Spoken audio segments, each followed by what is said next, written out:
Every empire claims its money is strong. Every ruler promises stability. And yet history shows the same ending again and again.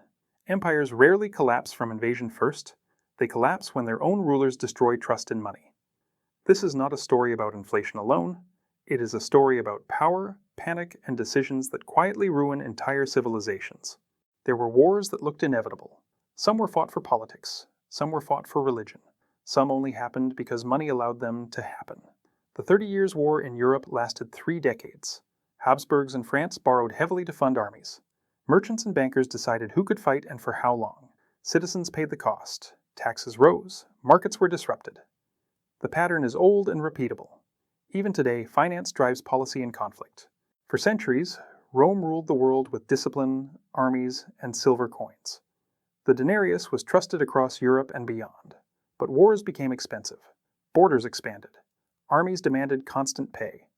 Instead of raising taxes, Roman emperors chose an easier path. They reduced the silver content in coins. Same face, same value, less silver. At first no one noticed. Then merchants raised prices, savings lost value quietly. By the 3rd century, Roman coins contained almost no silver at all. Trade collapsed, barter returned, trust disappeared. Rome did not fall in one battle, its money failed first. This pattern will repeat. This is not a story about generals. It is not about flags or speeches. It is about what keeps armies alive. Weapons need to be produced. Soldiers need to be paid. Supply chains must be maintained. The Ottoman Empire relied on loans for cannons and ammunition. Venice financed mercenaries across Italy. Private financiers controlled access to resources. Without money, armies disbanded. Today, governments still rely on budget and loans to maintain military readiness.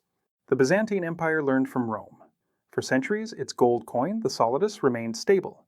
But long wars drained the treasury. Court expenses grew. Political instability increased. Eventually, rulers began altering the gold content. Slowly, carefully, quietly. The market reacted faster than the palace expected. Foreign traders demanded higher prices, military loyalty weakened. Once trust cracked, it never fully returned. Even gold fails when rulers interfere too much. At first glance, these wars look chaotic. Different nations, different rulers, different reasons. But the system behind them stayed consistent. Credit determined who could wage war. Debt ensured continuous campaigns. The French wars of religion used cross-border financing to maintain armies. Merchants profited. Rulers depended.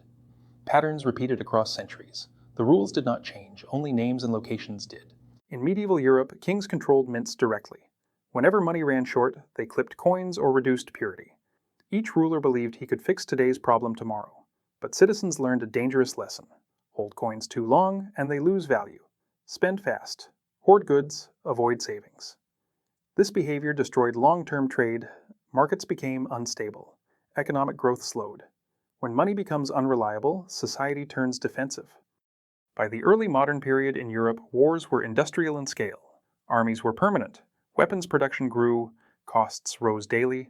Kings learned that victory depended on finance. Interest rates and collateral became tools of power. The Fugger family of Augsburg lent to multiple European monarchs. Loans came with strict conditions. Governments rarely stopped borrowing. Modern war finance works the same way.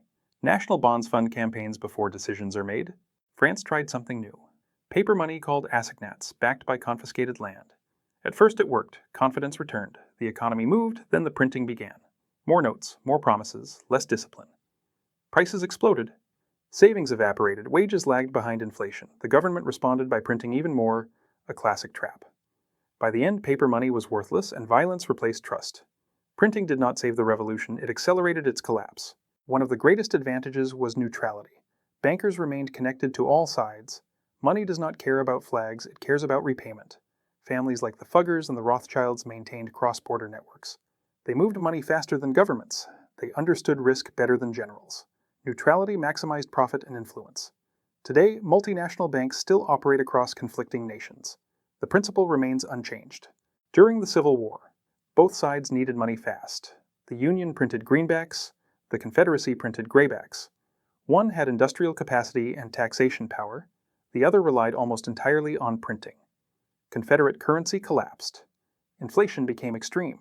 Soldiers were paid in money. That bought almost nothing. Wars are not won by belief alone. They are won by sustainable finance. This pattern did not end with kings. In the 20th and 21st centuries, Governments replaced monarchs, but incentives stayed the same. When debt grows, printing looks painless, no riots, no immediate backlash, but consequences arrive later, and they hit savers first. Inflation is a hidden tax. Currency manipulation is a silent transfer of wealth. The method evolved, the result did not. Once a government borrowed to fund a war, it rarely stopped. New loans paid old ones. Debt became permanent. States became clients of financiers. The Dutch Republic borrowed to fund wars with England and France. Lenders influenced policy without holding office. Kings died, debts remained, national decisions were shaped by financial dependency. Modern parallels: countries reliant on international loans must follow lenders' conditions. Across history, the pattern is consistent. Rulers face pressure: wars, debt, promises. Instead of structural reform, they manipulate money. Short-term relief, long-term destruction. Those who survive crises share traits. They hold real assets. They diversify income. They avoid blind trust in paper value. Those who lose depend only on fixed wages, save in debased currency. Trust promises without understanding incentives. Money fails when trust fails. And trust fails when power interferes. Information became as important as money. Bankers maintained courier networks. They received news faster than governments. A lost battle could change interest rates overnight. Private intelligence shaped lending decisions. The system rewarded stability, not military success.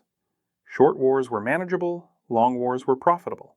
Modern analogies: stock market info and economic indicators shape global decisions quietly. Empires do not die when enemies attack. They weaken when rulers break their own money. History does not warn loudly, it repeats quietly. Understanding this does not make you cynical. It makes you prepared. Because whenever money is manipulated, wealth is redistributed, and those who understand the pattern are never surprised. Wars destroyed nations but strengthened the financial system. Trade routes adapted, industries expanded, employment shifted. The Silk Road redistributed wealth over centuries. Napoleonic Wars boosted industry in Europe. Taxes rose quietly. Public saw flags and soldiers. Behind them were ledgers, contracts, and loans. Decisions became financial calculations. Could the war be financed? For how long? At what interest? Modern economies still measure wars and conflicts in dollars first, strategy second. History does not repeat, but incentives do. Those who control financing shape outcomes, quietly, consistently, across generations. Subscribe to Kings and Capital to learn how money and power quietly shape history and still control the world today.